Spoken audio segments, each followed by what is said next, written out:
Hi, I'm Ashley. I'm Andrew. I'm Almir. And I'm Grant.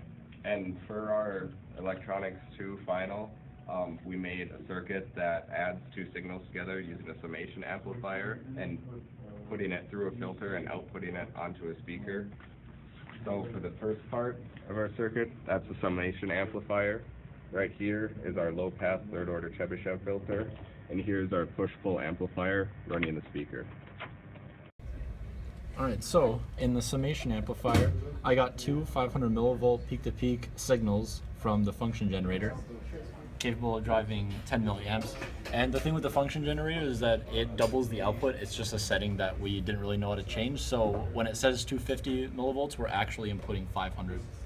And then so the frequency that we're working with right now is 100, but it'll range from 100 to 1K. And then so coming back down to the circuit, so once you get through the capacitors to kind of filter out the noise, you get through the 50K resistors, and then that feeds through the op amp.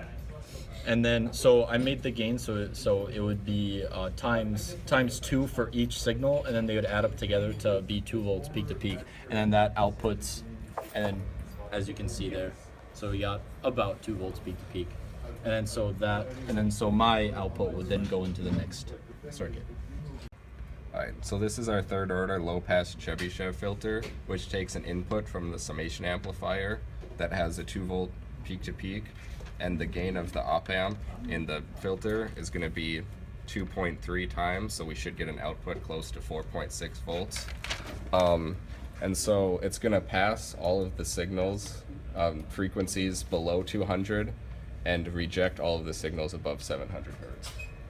So you can see at 100 hertz we get a gain of close to 4.6 like we thought, and as you go up to 200 hertz it's still pretty close and within our requirements, and then as you move it up to 700 you can see that there's not a lot of output there, and as you go even higher to 1000 hertz there's even less.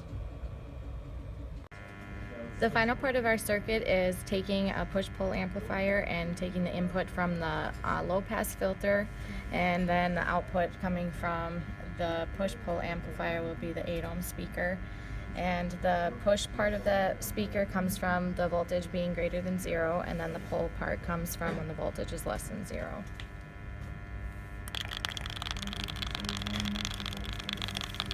So in our circuit we have two TIP transistors, an NPN and a PNP. The signal from the low-pass filter goes through the amplifier and then through the transistors, and then the output comes from the emitters of both, from here and then to the speaker. Okay, so we have two signals at 500 millivolts going into a summation amplifier, and then into a low-pass filter, and then finally into a push-pull amplifier that outputs to an 8 ohm speaker. And at 100 hertz, our gain is close to 1, as you can see here.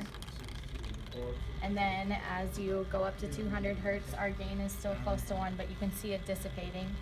And then as you go up closer to 700, our gain virtually gets close to 0. I'll keep my phone right here. So now switching it up, we have one signal coming from the phone and one signal coming from the function generator, instead of two signals coming from the function generator.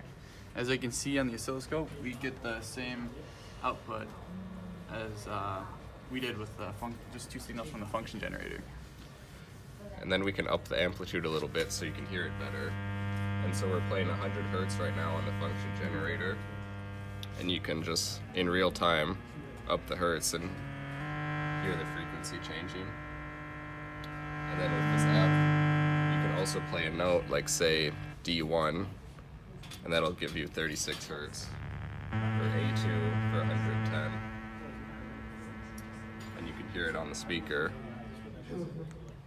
And then you can also, using your phone, try and play a song on it, like say Wagon Wheel, and you can see it change on the oscilloscope.